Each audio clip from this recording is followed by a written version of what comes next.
Bonjour à tous, bienvenue sur ma chaîne Sclérose en plaques mon combat, c'est Anthony Lessu. Aujourd'hui, je reviens vers vous pour finaliser la série de vidéos Mettre sa vie à plat. Comment vous dire ça? On va commencer tout de suite parce que je pense que ça va durer un petit peu. Euh, je vais revenir sur le premier point que j'avais noté, donc la séparation de ma mère avec mon père. Donc ça, on peut dire que, comment dire, je me suis renseigné un peu à droite à gauche pour essayer de trouver qu'est-ce que ça peut engendrer une séparation quand on est tout petit. Donc, apparemment, j'ai vu ça avec. J'avais suivi une naturopathe et puis là, dernièrement, j'ai été au centre bretonnier et j'ai été suivi par une psychologue. Donc, je lui ai posé la question et je me suis renseigné aussi, moi, d'après leurs réponses, ce que j'avais pu apprendre par eux. Donc, sur Internet. Donc, j'ai regardé pas mal de choses sur la psychologie, bah, les choses comme ça, quoi. Et donc, au final, ce que j'en ai déduit, c'est que la séparation, en fait, quand on est petit, ça peut prendre une forme de... ton cerveau, il peut faire ça dans le sens, comment dire, c'est un abandon. Donc, abandon, et tu peux réagir à ça, à cet abandon, de plusieurs façons, apparemment. Et chez moi, mon cas, vu toute ma vie, comme je vous l'ai décrit sur ces trois séries de vidéos. Donc, en fait, moi, j'ai cherché à compenser ce manque. Et chance pour moi, c'était pas vraiment néfaste. Pourquoi? Parce que du coup, j'ai cherché à compenser par le biais de mes amis que j'ai rencontrés tout au long de ma jeunesse.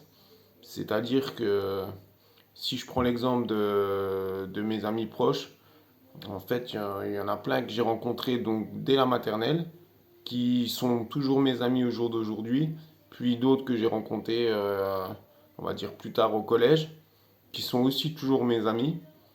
Donc, en gros, pour moi, le fait que ma mère s'est séparée de mon père quand j'étais petit, apparemment, ça s'est plus orienté vers une compensation en fait. J'ai recherché à créer une autre famille, on va dire, avec des amis, quoi. Donc, c'était bénéfique pour moi. Pourquoi? Parce que j'ai toujours ces amis au jour d'aujourd'hui. Et puis, et et puis ça me va bien, c'est des bons potes. Voilà, qu'on a fait un grand bout de chemin ensemble. Donc voilà pour le premier point que j'avais noté sur la première vidéo. Donc la séparation de mes parents. Donc pour moi, ça a vraiment été bénéfique et non néfaste. Donc voilà, le premier point, il est plus ou moins fait.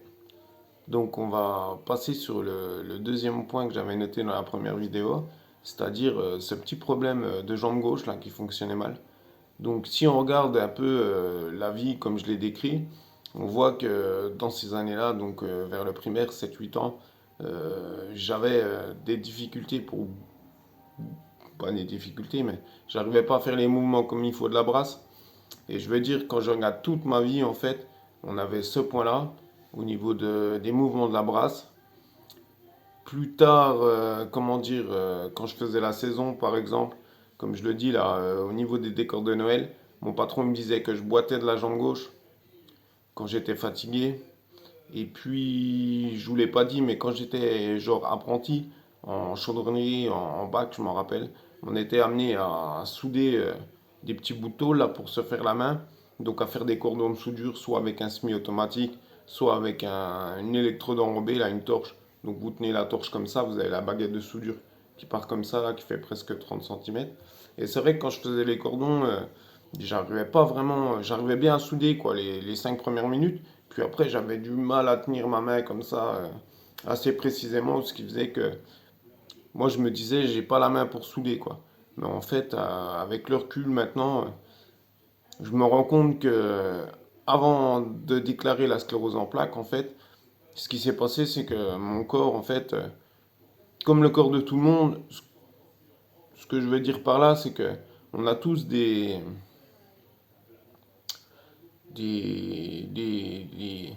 faiblesses en nous, en fait. Donc, il y en a, ça va être une faiblesse des poumons, il y en a, ça va être une faiblesse du cœur, il y en a, ça va être une faiblesse du foie, Il y en a, ça va être, voilà quoi. Tout le monde a sa faiblesse, hein. Moi, je pense que il y a personne sur Terre qui est à 100%. Je pense que tout le monde a une faiblesse, hein.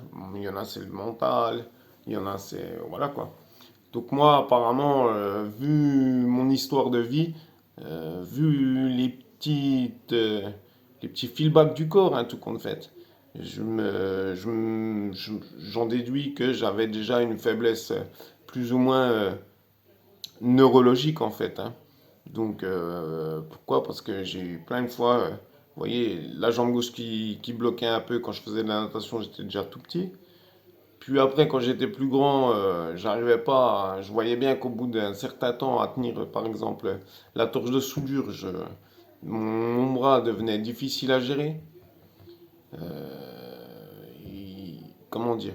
Quand j'ai fait la saison de décor de Noël, je voyais bien aussi que au niveau de l'effort, en étant sur des grosses journées, ça devenait difficile et mon corps se mettait à boiter. Donc c'est pour ça que j'en déduis qu'avant d'avoir la sclérose en plaques, j'avais déjà des petits feedbacks de mon corps qui me disaient, il me disait que ça déconnait quoi, tout simplement. Donc ces petits exemples-là me servent à me dire que j'avais déjà une faiblesse neurologique. Donc voilà, et puis qu'est-ce qu'on peut noter? Aussi, à partir de... Donc j'ai commencé à fumer quand même relativement jeune. On va dire, là, comme je vous ai dit, je fumais une ou deux clopes comme ça, je commençais à fumer, j'avais 9 10 ans. Et le fait de fumer, en fait, c'est pas grave en soi, mais le problème, c'est que depuis ces 9 10 ans, en fait, c'est monté crescendo. Donc, comme je l'ai dit, arrivé la quatrième, troisième, là, j'ai commencé à vraiment fumer beaucoup, des cigarettes. Et ça on va dire bien 2016, quoi. Pourquoi? Parce qu'en 2016, c'est là que j'ai un peu commencé à calmer un peu le jeu, quoi. Donc, si on calcule, on va dire que j'avais 10 ans. J'avais 10 ans, donc j'ai fumé jusque... Ouais, je fume encore, hein, une ou deux cigarettes par jour. Autant dire rien du tout, car avant, je fumais comme un pompier. C'est-à-dire, j'ai bien fumé 20 25 ans, entre 10 et 30 clubs par jour, quoi. Donc ça, c'est quelque chose de vraiment néfaste dans ma vie. Je pense que ça m'a pas aidé à, comment ça s'appelle, à tendre vers plus de santé. Pourquoi je vous dis ça, la cigarette? Parce que il s'avère que dans toutes les études qui ont été faites, hein, ça génère, c'est pas très bon pour la sclérose en plaques. Je vous dirais, tous les médecins vont vous dire, si vous fumez, c'est, comment ça s'appelle, c'est pas bon. Mais pour la paroi qui protège le cerveau, en fait, ça attaque cette paroi. Et donc, pour la sclérose en plaques, le fait de fumer, c'est vraiment néfaste. Donc voilà, là on a vu trois points différents. Puis après, si je continue sur le fait de, sur ça, je vais dire aussi, il y a donc depuis la quatrième, troisième, où c'est que il y a une grosse partie de, on va dire comme je disais tout le temps, de fête, et donc qui s'est arrêté pareil aux alentours de 2016. Pourquoi? Parce que dans ces années-là, j'ai commencé à changer tout doucement jusqu'en 2018 où là vraiment j'ai mis le pied à l'étrier et j'ai décidé de changer ma vie. Donc là, on va dire depuis la troisième jusqu'en 2016, c'est vrai que j'ai jamais arrêté quoi. J'ai toujours fait la fête, donc c'était alcool, cigarette magique, enfin voilà, pas de... Donc ça, je peux dire que par rapport à ma pathologie, je sais pas, j'ai pas trouvé de raison, mais bon, c'est vrai que je faisais la fête quand même tout le temps, et puis donc ça c'était aussi une grosse partie néfaste comme le tabac, quoi. Donc ça n'a pas dû arranger les choses. Et je voulais aussi dire au niveau des relations, on va dire au niveau de la relation que j'ai eue avec ma première copine, quoi. Ça, c'est vraiment des points intéressants que j'ai noté. Donc, si on remarque bien sur la fin de la première phase, on va dire avec ma copine, sur la fin, ça commençait vraiment à devenir néfaste. Donc, je suis quelqu'un qui est anxieux, qui pense, qui a toujours la tête qui tourne, qui tourne, qui tourne. Et ça m'avait vraiment, vraiment, vraiment travaillé, vraiment blessé psychologiquement, mentalement, émotionnellement. Et du coup, la première fois que j'ai, comment ça s'appelle, que j'ai rompu avec cette personne, ça m'a même vraiment blessé. Et comme on peut remarquer, ça s'est passé février, mars, voire avril, voilà, dans ces eaux-là. La deuxième fois que je m'étais remis avec, quand je me suis séparé, pareil, ça m'a refait un choc psychologique, hein. Honnêtement, pareil dans les mêmes périodes. On va dire, ouais, février, mars, avril. Et quand je regarde juste après cette dernière séparation, quoi, dans le courant, euh, dans le courant des 6 mois six ou 7 mois qui ont suivi en plein milieu, je vous avais dit que j'avais fait un accident de voiture là avec mon ami qui m'a aussi choqué et bouleversé parce que à ce moment-là, quand même, quand j'ai fait cet accident de voiture, on a failli mourir hein, sur ce coup-là, donc c'était vraiment un gros choc pour le corps. Et comme par hasard, comment ça s'appelle, quand j'ai fait ma première poussée, en fait, si je regarde bien, en fait, ça s'est passé février, mars, avril, quoi. Je veux dire, elle se mettait toujours en place. La première poussée, elle s'est vraiment mise en place en même temps que tous les points que je viens de vous expliquer, hein, au niveau de la séparation, surtout ça. Et puis juste derrière, j'ai eu un accident assez violent. Et juste après, en fait, j'ai fait ma première poussée, quoi. Donc je pense que le corps, voilà, je sais pourquoi il a fait ça, parce que du coup, ma vie, je l'ai passée déjà jusqu'en 2008, quoi. Je veux dire, j'ai vraiment jamais, 2007, 2008, à partir que je suis rentré à la troisième, quatrième, j'ai jamais eu vraiment de moment de pause. J'ai vraiment vécu ma vie je peux dire, à 200%, voire 300%. C'est-à-dire que entre le boulot, les amis, la fête, la mécanique, en fait, j'avais pas de temps pour moi. Jamais j'ai vraiment soufflé. Je me souviens, j'ai fait un peu de sophrologie là avec une dame très très bien, une copine à ma mère quoi, qui est venue me voir. Et en fait, elle m'a posé la question toute simple. Elle m'a dit, mais Tony, depuis toutes ces années là, tu t'es déjà posé, t'as déjà soufflé un petit coup? Je lui dis comment ça souffler? Elle me dit prendre une respiration et se détendre. Et c'est vrai que je lui ai dit honnêtement non.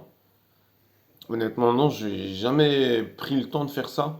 Pour vous dire, c'est simple à faire et moi j'ai vraiment jamais trop pris le temps de faire ça. Donc en fait, au final, on se rend bien compte que la maladie, elle arrive pas comme ça. Enfin, moi je le vois comme ça. Après, les autres peuvent le voir autrement. Mais au final, ça vous tombe pas dessus comme ça. Tiens, lui, il aura pas de chance dans sa vie, il va avoir la sclérose en plaques. Tiens, lui, il va avoir un cancer. Tiens, lui, il va avoir, je sais pas moi, une cirrhose du foie. En fait, c'est parce que on a plein d'actions. Il y avait plein de petits feedbacks tout au long de ma jeunesse qui m'ont qui sont passés à la trappe hein, que moi j'ai pas vu et au final quand je reviens dessus quoi on se rend compte que j'avais déjà des faiblesses et que toute ma vie en fait que j'ai fait derrière hein, sans le savoir hein, mais du coup ça allait pas dans le sens et puis du coup vu que j'avais moi une faiblesse on va dire neurologique hein, tout simplement le corps à un moment à force de tirer tirer tirer tirer tirer tirer le stress la fatigue tout ça il s'est dit stop quoi. Il faut arrêter quoi. Et le seul moyen pour moi, comme je le vois moi, c'est que le corps il s'est dit là maintenant il faut arrêter. Et le seul moyen qu'il a trouvé pour arrêter, ben, c'est de déclencher une sclérose en plaques, hein. J'ai envie de dire, moi je le vois comme ça. Il y en a d'autres qui vont dire oui non mais c'est pas de ta faute, nanana, nanana. Mais au final quand on regarde bien quand même, c'est vraiment je dirais, c'est vraiment, même si c'est pas de ma faute, c'est vraiment moi qui ai fait ma vie. sans prendre compte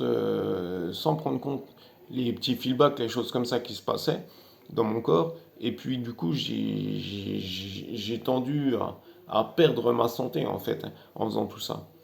Parce que, bon, j'aurais été un petit peu, j'aurais fait un boulot normal, j'aurais fait la fête un petit peu, j'aurais machin. Mais en fait, non, hein, moi je l'ai vécu, comme je vous dis, à 200, 300%, hein, jusqu'à quand que je sois malade. Et même après être malade, j'ai continué encore, j'ai pas compris, tu sais, je me suis voilé la face, hein, comme je le dis.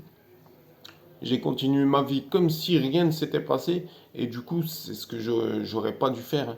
De toute façon, on va dire, je le vois bien depuis peu là. Ça fait quoi? Depuis 2018, j'ai commencé à essayer de mettre des choses en place. Et je ne veux pas vous dire ça n'a pas été mieux en fait, hein, le fait de faire ça. Mais par contre, tout doucement, j'ai commencé à travailler quelques points et à force de mettre tous les points ensemble et à les mettre bout à bout, je commence à maintenant, depuis le début d'année là, à sentir un peu le mieux, quoi. Donc du coup, je sens que la courbe, vraiment, elle s'inverse tout doucement. On reviendra là-dessus sur le début d'année et puis vraiment les vrais changements. Et puis qu'est-ce qui a fait que, on va dire. Donc là, je regarde le temps, on est déjà à 16 minutes. Je pense que, voyez un peu où c'est que je voulais en venir avec ces trois vidéos. En fait, le faire de faire ça, je sais que voilà, tout le monde a des vies différentes. Mais si vous voulez, bon, là, j'ai quand même été rapidement, hein, c'est pour vous donner un exemple sur ma propre vie. C'est mes actions à moi, c'est mes conclusions à moi. Je veux dire, chacun a sa propre vie, chacun va tirer ses propres conclusions. Mais bon, on voit bien qu'en faisant ça, tout simplement, on voit bien qu'il y a eu énormément de fêtes pendant je sais pas combien de temps. Il y a eu énormément de temps où c'est que j'ai fumé. Il y a eu énormément de temps où c'est que j'ai travaillé sans relâche, on va dire. Même après avoir ma pathologie, quoi. C'est ça le pire, c'est que j'ai rien changé, quoi. Le gars, il a rien compris. Je me suis dit, allez, c'est pas grave. Tu vois, tac, tac. Le boulot, ben, c'était un boulot. Bon, j'étais en bureau d'études, mais je faisais quand même des heures, quoi, hein. Je travaillais, hein, j'ai appris. Je vous imagine pas tout le stress et tout. Et surtout que j'étais malade, je prenais la voiture tous les matins. À la fin, c'était tendu. Pour moi et pour les autres, hein.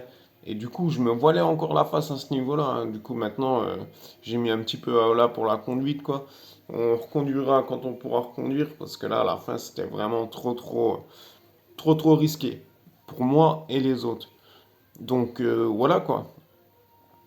On va dire que quand j'étais jeune, j'ai eu une vie normale, hein, jusqu'à l'âge de la troisième, quatrième, je vous dis, hein. Et puis là, ça a commencé pour moi, c'était une vie normale, hein. Mais quand je regarde comme ça avec le recul, je me dis, ouais, j'ai peut-être été un peu fort, quoi. Toutes ces années, quoi.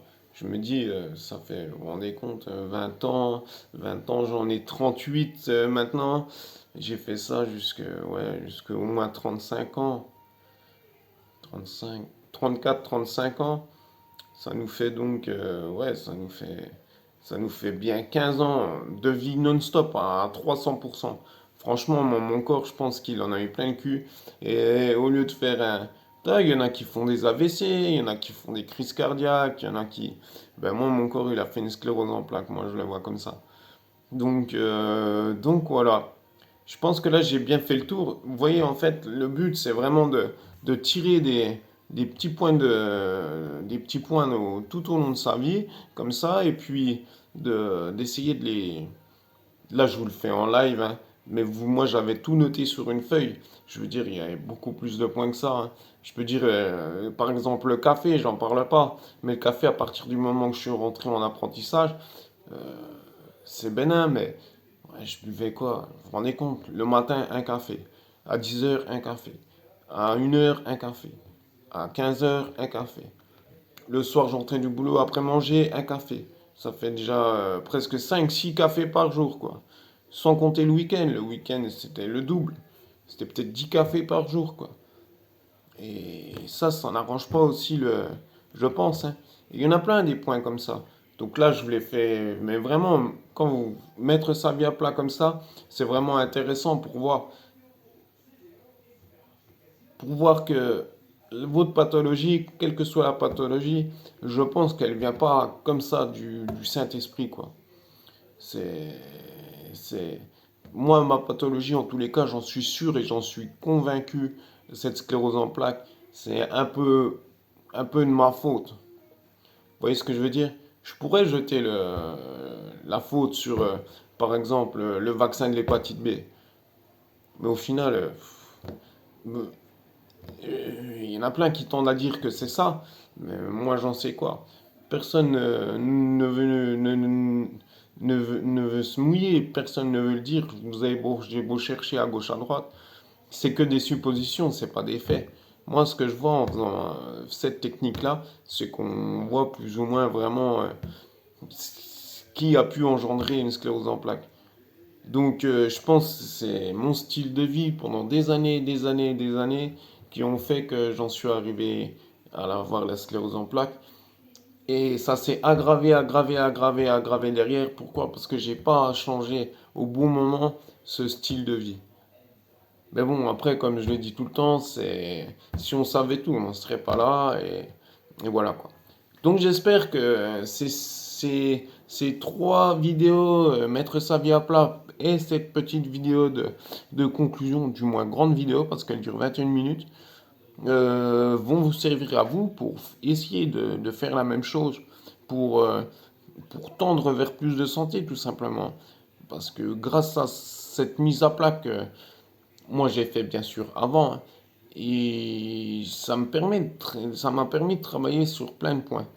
Donc par le biais de plusieurs vidéos qui vont venir par la suite, hein, j'expliquerai un peu dans des vidéos que je vais sûrement appeler Histoire de vie, pour pas appeler journal de bord ou pour voilà quoi. Je pense que je vais prendre ce titre-là, c'est pas mal, Histoire de vie.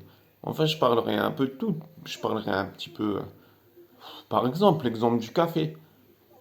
Pourquoi pas boire trop de café? Pourquoi il faut pas trop fumer par rapport à ma pathologie, bien sûr, hein.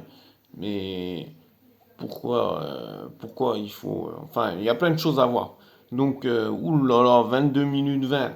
Bon, vous savez quoi, je vais gentiment faire m'arrêter parce que là, ça commence à devenir longuet.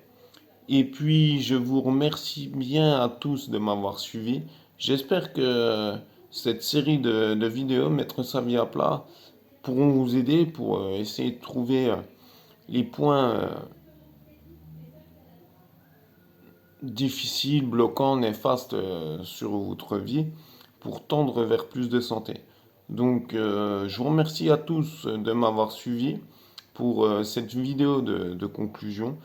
Et puis, je vous dis à tous donc une bonne journée, malgré que ouais, il fait pas très beau, quoi, une bonne fin de semaine et un bon week-end. Et n'oubliez pas, abonnez-vous, mettez des likes, faites des commentaires. Et je vous dis à bientôt pour une prochaine vidéo.